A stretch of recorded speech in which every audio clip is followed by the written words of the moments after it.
Good evening, cult members, and welcome to Pop Culture Cult. I'm Sean. I'm Janice. Welcome to our instantly after the episode review reaction of episode 8 of The House of Dragon. This one is called The Queen Who Never Was, which is Corlys's new ship name. Yep. Replacing his old name because he was so selfish. For those of you who have been around for our reviews, we have been gone for 2 weeks, and we have missed the last 2 episodes of reviews. The Cliff Notes version is we went on vacation, we had to come home early, and then we both got sick. Welcome to July. So I just, for like 2 seconds, want to talk about the previous 2 episodes. Dragon seeds, moving the pieces on the board, the kiss, anything in there that you want to talk about. People had a hissy fit about the kiss, and I was like, it made sense to me, but, whatever. Whose kiss? Rhaenyra and the White Worm after she was... Oh. What? Right, exactly. We've moved on. In the moment, everybody was like, oh my god, it's totally out of character for her. And I'm like, no. And Daemon's, acid trip at Harrenhal. Right. Right. Yeah. And then we got some unwashed peasants as dragon riders, which Jace was not happy about. I think he's coming around, but yeah, he's still not happy about it. Yeah. So here we get to episode 8. Now, we've talked about the whole season that we weren't going to get any big battles this season. Right. We had the Rook's Rest. We had that battle, which is an important battle that kind of is the first battle domino to kind of go. Right, but that was more of a battle of dragons than the people on the ground, right? Not like the one in Game of Thrones where there's a big ground battle and then Dany comes in and starts scraping everybody, which is probably more of what we're going to see in the next season. Yeah, I really liked this season overall, because I came in with the expectation of we're not going to get the big battles this season. Right. This is moving everybody into place. Yeah, and that was the final shots of this episode was here comes the free companies, the Freemasons, I can't remember, the pirates. And there goes Corlys out. Triad? Yeah, the Triad. Maybe the Triad. Here's Triad. Here's the Lannisters. Here's the Greybeards from up north. Here's the Riverlands. Here, everybody's moving into position. Yep. But that was not the big climax of this. That was kind of like the post-credit scene. Yeah. The climax was Alicent and Rhaenyra. Alicent finally coming to the realization that I messed up. And I've had to come to terms with that mess up, and I'm offering my son's head up to end this war before it actually happens. Yeah. I mean, too late? Yeah. I mean, I don't necessarily think that they think currently that it's too late. We, the audience, know more than they know. Yeah. But that's not gonna end the way that they both think it is. Cool that she finally got there, I guess, but it took her losing her power at the table for her to go, to start having this journey of self-discovery. I think that was the first kind of thing when Aemon removed her from the council. Yeah. And kind of put her... Actually, it was like the fifth thing. That was the fifth thing. But when Aemon went after Helaena... Yeah. And she has been doing everything she can to protect Helaena. That's the one good thing that Alicent has been doing this entire season, is trying to protect Helaena. Right. And when Aemon went after her, that was like the last thing. Like that was the final nail in the coffin, the straw camel back thing, whatever. Yeah. Like pick whatever metaphor. That was the point, I think, where she's like, "Oh no, Aemon's going to get us all killed." Yes. And I just want to take my daughter, who's the pure-hearted one, who is a warg, which was confirmed for me in this episode, and run away. I just want to go live free and let history decide if I was a good person or not. Yeah. And Rhaenyra is like, bitch, it is too little, too late. I have all the cards. I have all the dragons. I have all the army. Yep. I have my husband back at my side with a bitch-ass army. I have a monster fleet. I have all this stuff. And you want to offer up your son's head? I'm going to win this thing going away. Yeah. And she does not believe her until she offers Aegon's head. Yeah. And the climax of that conflict between the two of them. No dragons were involved in the fight. Yeah. No swords, no guys in armor telling each of them like what to do in the fight. It was a battle of words, a battle of mothers a mother trying to save her family the best she can, even though she made that bed, and right. another mother trying to save her kingdom. Right. And I think that conflict, that fight, for lack of a better term, to end this season is a perfect choice. Yeah. Yeah. Because Alicent has always thought small, right? She's always thought, a lot about herself. Yeah. Like where, her power, her, her job as raising these, the next king and all of that. Like she wasn't a good mother at all. Yeah. She wasn't a mother. She was a facilitator. Right. Of trying to still around. make a king, but Viserys, who was the one who should have been making a king, didn't, because he didn't. That's not what he was doing. He was making a queen. Yeah. Yeah.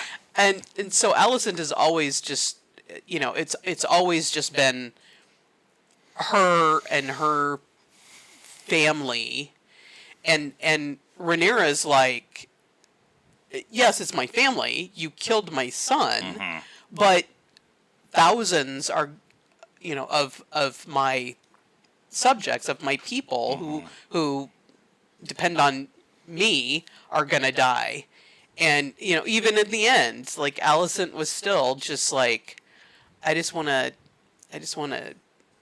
take my stuff and leave, which I understand, but yeah, I really like that Alicent admits to Rhaenyra, I was resentful of the life that you chose because I was not given that choice. I was like, when Alicent was talking about her she had done everything for her father or for her husband or for her lover, and Rhaenyra was like, "Oh, look at the virtuous one taking the lover," and she was like, "Yeah, I'm jealous that you did that, and I'm jealous that you were free with yourself, and I had this weight of duty placed upon me. I'm realizing now that weight, that responsibility that was given was horseshit." And it was self-imposed. And it was... At any point in time, she could have said no. Yeah. She went along with everybody else's plan. Yeah. And Rhaenyra was free, as much as she could be, to love who she wanted to love. Harlan Strong, Daemon... Right. Like who she was... a known secret about Harlan Strong. Right. It was a known secret about Damon when she was younger. Yeah. And so I we have talked a lot about how bad Allison has been as a mother, as a person, as a leader of her house, she's been shit the whole way. But her admitting to, hey, I screwed up, I want to try to make it right. The only way I'm willing to make it right is to walk away from everything. And then getting called on that, saying, no, it's too late. Yeah. And then when Rhaenyra says, well, then I want your son's head. And I just love what Olivia Cook did there with chewing on her fingernails again. And, like, rubbing her neck. And, like, agreeing by shaking her head in an emotional yes, but never saying the words. Right, right. I mean, it gives her I never said it. So it gives her a little bit of an out, I guess, in her head. That deniability to herself. Again, she's still, she didn't take responsibility for any of it. Nope. She said, this was put upon me. Yep. Okay, fine, whatever. Just take your daughter and go. Yeah. But that's not Aegon is leaving. Yeah. With what is his? I want to say Lars. Lars. Lars. Laris. Lars. So they show them leaving King's Landing, and I don't know what's gonna happen. Like, Helena, like, he just left her. Yeah. And she's still got babies. 2 kids I think in the book there's 3, but I think they've only really introduced 2. And one of them's dead. And because they beheaded him. One of them's dead. Yeah. So she's got the little girl then. Yeah. So, I mean, she's got to get out. I mean, she can't stay with Aemond. Yeah. Because he's just crazy. I'm interested about how that's going to start next season. Yeah. Because Aemond's going to run off to do whatever he's going to do. Rhaenyra and her 7 dragon army is going to show up at the gate. They expect to open the door. She's going to get there. They're going to open the door, but Aegon's gone. Right. So now she looks like the conqueror and not the conquering hero. Yeah. Because that's just going to start another cascade of events that's going to lead down. Yeah, maybe. Or, I mean, I don't know. They could pick it up 6 months down the road, too, and you could just get a backstory about what. Because we all know he's not there. Yeah. So, Lars is playing 3-dimensional chess. Yeah. By taking Aegon off the board, convincing him to come off the board, he's playing 3-dimensional chess with the idea of this is going to protect him, and it's going to protect Aegon. It's also going to protect the people, or at least maybe help the people when Aegon comes back to be the reconstructor, or big words. Yeah. And he was the guy that did it for him. It puts him in a place of power. Yeah. He's playing the long game. Let's talk about Daemon and his vision quest that he had throughout this season, but specifically this one. The Green Witch, whose name is leaving me right, Alice Rivers. Alice. She convinces Daemon to go to the weirwood tree. The tree begins to bleed, and he lets his hand, and he gets the vision of what's to come. He sees Aegon's, what are they calling it? Aegon's quest? Aegon's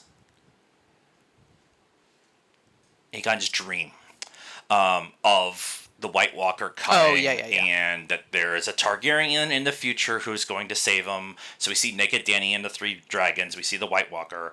But we also see Daemon seeing his own death. Yeah, in a battle. In a battle. And we also see Rhaenyra on the throne. The throne. And all along, Alice has been, you are not the player in this. You're not the chess player in this game. There's things much older than you and I and known history that is playing out right now. You are a player. You are a piece on the board. Yeah. And until you realize you're a piece on the board, you're not going to be helpful for the board. Right. And now that he's kind of gone through this vision quest of, partly we took it as him going off the deep end, but what it was his, ultimately, it was his therapy sessions. Yeah. Of allowing himself to let go of being what he thought he was supposed to be, which was the heir to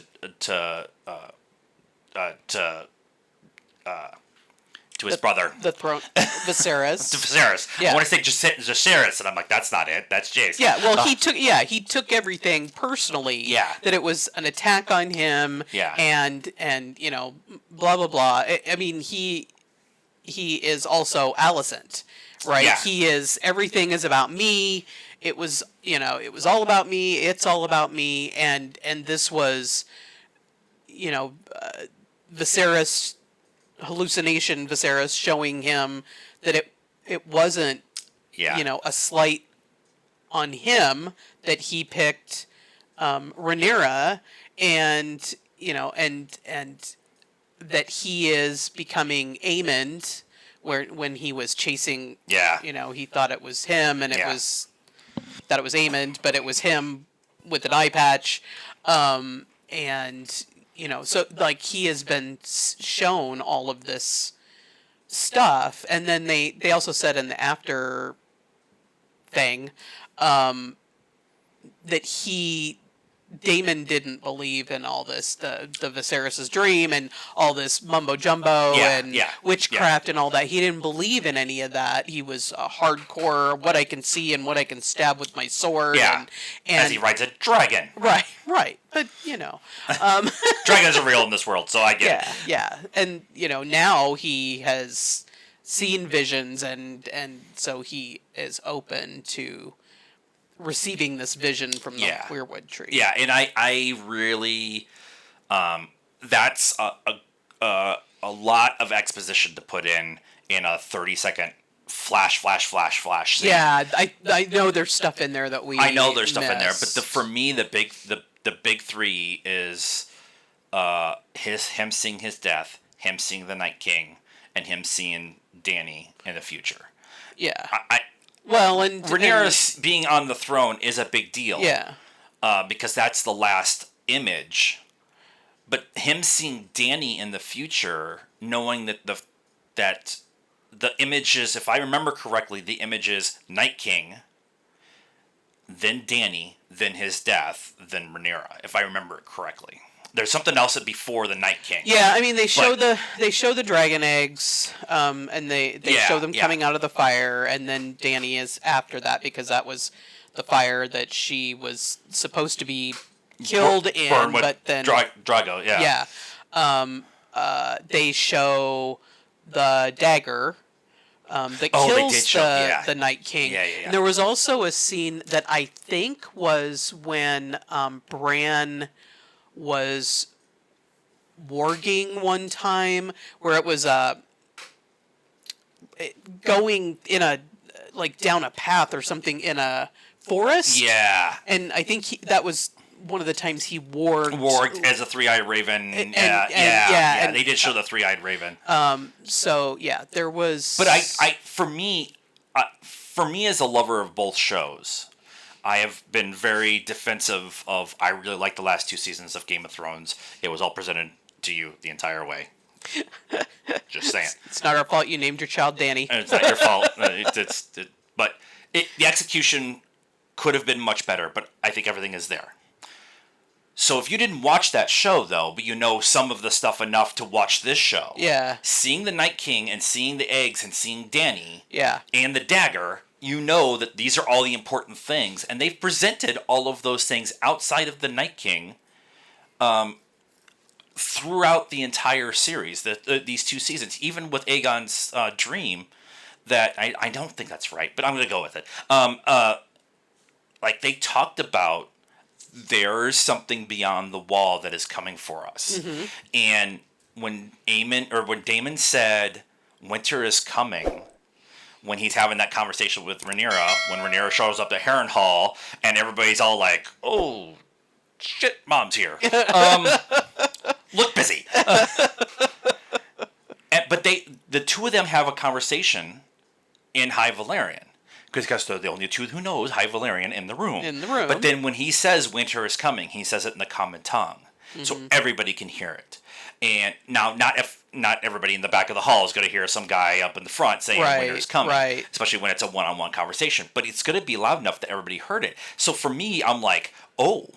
Like, we still have the full-on Dance of the Dragons. We still have the full not Tarragon. That's another household. We still have the whole Civil War to come. Like the full actual war to come.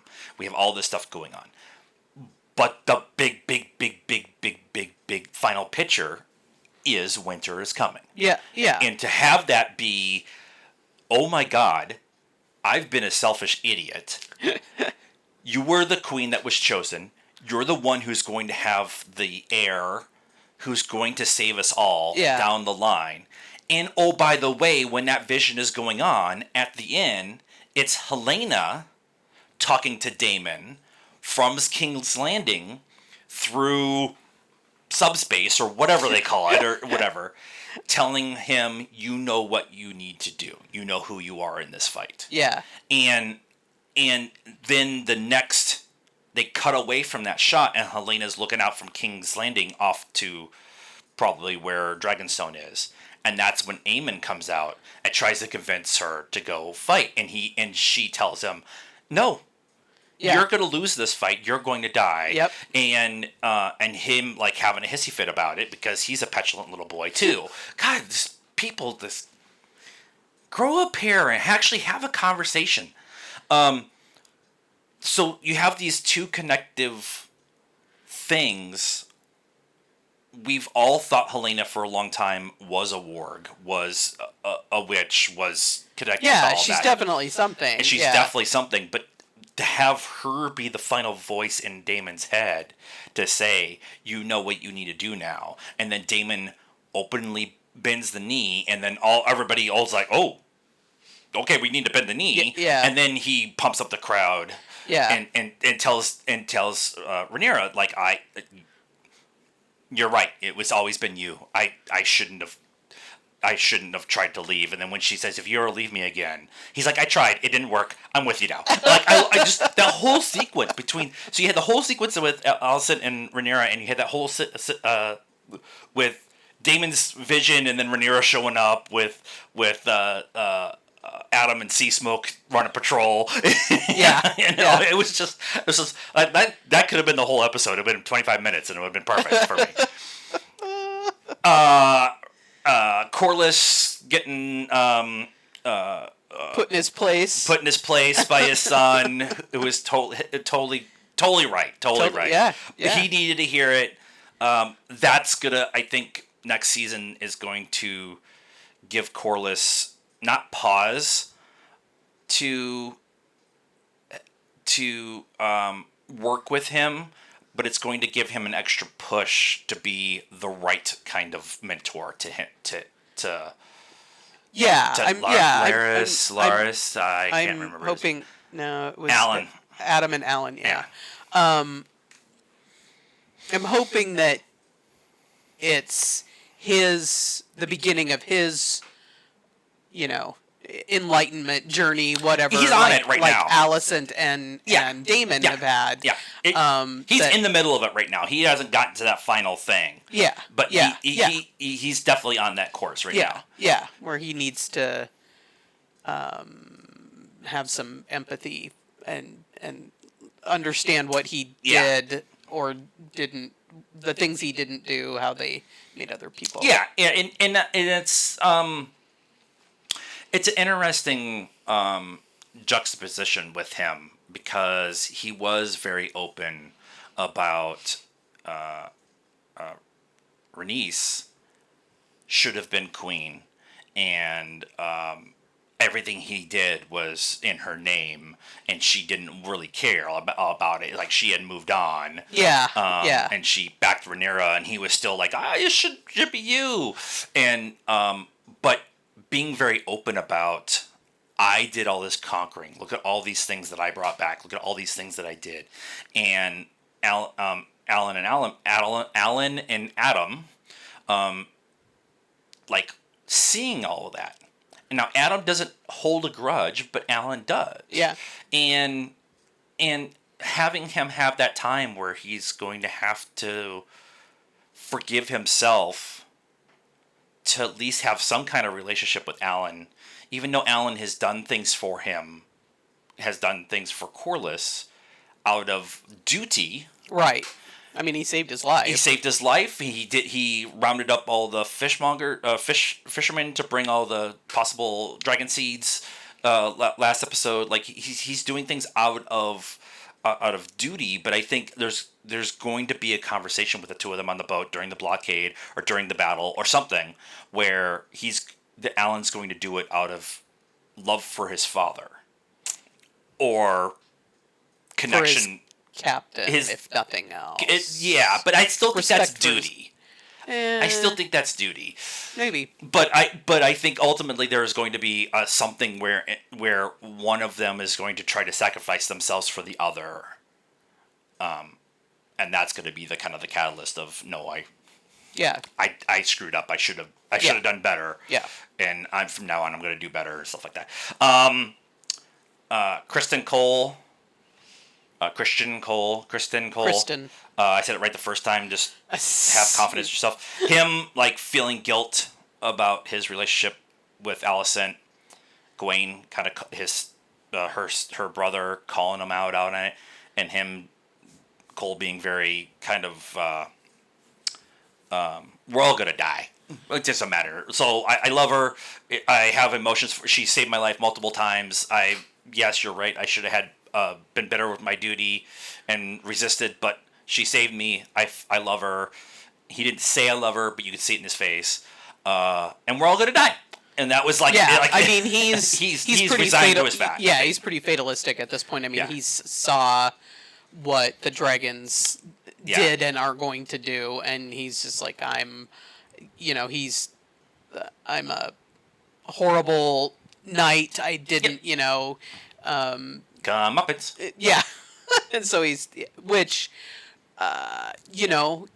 could make the ultimate sacrifice and, in some battle, or he could be one of the only ones that survives and he gets to just live with his guilt for the rest of his life. Yeah, I kind of hope that's it because I hate Cole. I hate him. Fabian's doing a great job with the role. But the character is so bad. Yeah. But it was nice to have that because we haven't had much of the army's perspective of this war they're all going to. Yeah. It's been the higher ups. It's not the small people. Right. We got a little bit of it with Ulf and Hugh. Yeah. Ulf is gonna die. Ulf is gonna die. He's gonna die. I'm gonna pull some crazy maneuver, and completely disrespectful, and yeah, I'm ready for Jace to smack him, and Jace has been very. I think Alan is gonna smack him. I think Adam. Adam is gonna smack him. Yeah, but we haven't really gotten the perspective of the warrior on the ground, and so to have Cole have this moment of.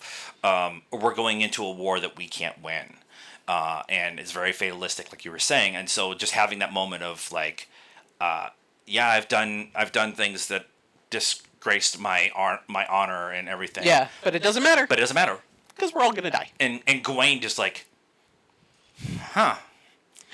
Okay. All right. This is not the conversation I expected it to go. Yeah. And Cole did that whole conversation without the white cloak on, without his armor on. Like, he was very open. He was very exposed. As a knight, not having your armor on, you feel very naked even if you have clothes on. Yeah. And so he felt very vulnerable, and he was staring into the favor that Alicent gave him. So Yeah. he was thinking about her anyways. And Gawain calling him on his poo, if he had done it maybe with his armor on, he might have lashed out. Yeah. Out of guilt or whatever. Yeah. But this was like, we're screwed. We're so screwed. Yeah. And I maybe death is the best thing. So we have all that. We have the one Targaryen who went. Not Bella, the other one. And I don't see her. It's Bella's sister. Yeah. Oh, yeah. Who's out on her vision quest to get the other dragon. And she finally finds it after she didn't think this out at all. Yeah. She's just running through the glen. Right. No water, no food. Tears her shoes up. And then finally finds a stream, so she got some water. And when she finally finds the dragon, she's just a hot mess. And she's the one who's been struggling to pair with her own dragon Yeah. that she got at birth. But I think, and I don't know that dragon, so please be very nice in the comments. We don't know all the dragons. Sea Smoke. That's where I'm at. Viserys. No. That's the king. Yeah. Vagar. There we go. We got 2 of 12, 15. I don't know. But I think that's going to be how she mates with that one, is that they're going to see that she has that fight to go. Yes. But Vagar's going to need backup, and I just don't know how that's all going to work. Like, it's 1 on 6 right now, possibly 7. Yeah, because Helena, I don't think is going to get into the fight. So she's not. No, she's not. But if she leaves, does her dragon go with her, or does Aemon try to pair it off with someone else? Yeah. I don't know, but I mean that's still only 2. And I mean, because he was petulant and killed his brother's dragon and almost killed his brother. Yeah. So like that wasn't very smart. Yeah. Aemon's the worst. And when he's the worst because he's best friends with Cole. Right. The triad thing was a nice little kind of release of tension. Yeah. The whole mud fight with levity. It was nice to have that kind of happen. The Admiral saying, "I want you to have babies with all of my wives." Yeah. He's like, what? Okay. I think I want to have children with you, and I'm like, that's kind of what I expected to happen. And then he's like, "What?" And she's like, "Yeah, I want you to my wives." And he's like, "Well, this trip's getting better. The food's good, the weather's nice." But I love that levelty for the beginning of this episode because we've had all this like build up. Yeah. There was a little bit of a release of the steam, not a ton, but just enough to kind of give us a pause. So then we could build up the pressure as we went along with this rest of this episode. And then, like I said, we never really thought there was going to be a big battle at the end of the season. We always thought it was going to be next season or maybe even season 4 to get to that point. So having that release at the beginning, another rebuild, and now we're all sitting on the edge of our seats for another 1.5 years because that's how long it takes to do a Game of Thrones season. Right. Unless they've already... I mean, if the script's already done, they can start filming now. Yeah. And they did say that season 3 is just going to be all battle. And I'm here for all of that. And then 4 will be the ramifications of all of that. Yeah. And then 5 will be probably like the final solution of everything. They are doing Duck and Egg. Is that what it's called?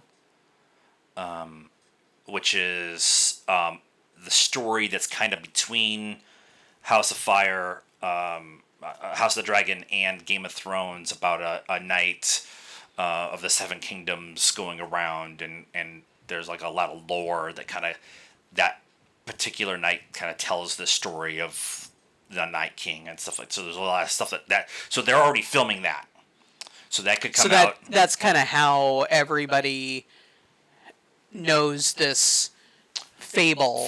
Yeah, I believe that's how it is. Please be very nice in the comments. But I believe that's what that story is. Okay, cool. But they're already filming that, so if they have that come out in the fall, that gives them 2 years to give us House of the Dragon season 3. Yeah. And we know that they're going to want to do it right, so they're going to spend the extra time to make sure it looks right. And one of the things we had a barbecue with our kids this weekend, and they were talking about House of the Dragon, and I said it's much easier for them to do House of the Dragon now than it was 10 years ago when they did Game of Thrones. Right. Because they've got the models for the dragons already in the computer, so it's very easy for them. Like, a lot of the money that you spend is just spending time making everything look right. Yeah. Now it's in the system. They can just go and tweak this here and change this color here and change these proportions here, so that shortens up a lot of the stuff that they have to do. Now the production design is still amazing, but all that stuff is already built. Again, they don't have to go rebuild it every time. So yeah. That'll help with the filming process. But overall, I think I really like this season. I think the complaints that I had about spending time with Ulf and Hugh early in the season, even though I knew what that was kind of leading towards, I'm glad we spent that time. I'm always very upset when they get away from Rhaenyra and Daemon. Those are my 2 favorite characters, so I'm always a little upset whenever they. It's like when I watch Lord of the Rings. I don't care about Frodo and Sam. I want the other. I want Aragorn and Gimli and Legolas. I just want to spend 15 hours with the 3 of them at a pub having cocktails together. So it's just that it was just, I knew it was there, but I think there has been no major complaints.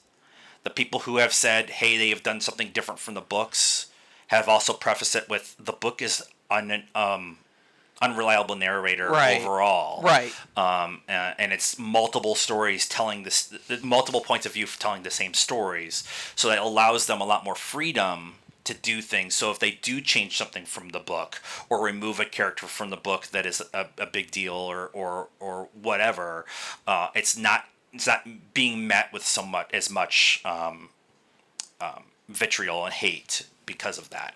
Now we just need to get George to finish Game of Thrones, and then we can have a different conversation with everybody bitching that they didn't do it like the show did. That series is never going to be done. I wrote a book that I need to get edited professionally, and I made the joke, and it's like hundreds of years in the future. And I made a joke in that book about, did they ever figure out who was on the throne? No? Okay, all right. Because it's never going to happen. So what? Overall, good season. Tell us what you thought of the season in the comments down below if you're on the YouTube channel. Please be nice. Again, we don't come from it with we haven't read the books, so we're learning as we go along, so please be nice. If you're on the podcast feed, please follow us here. We're gonna do The Boys hopefully this week review, and we got some other shows that are coming that we're gonna do week to week breakdowns, and then follow us on all social media stuff: Facebook, Instagram, Twitter, and TikTok. Links in the description down below. And until next time, cult members, good afternoon, good evening, good night, and oh hell, winter is coming. It's only 148,000 degrees.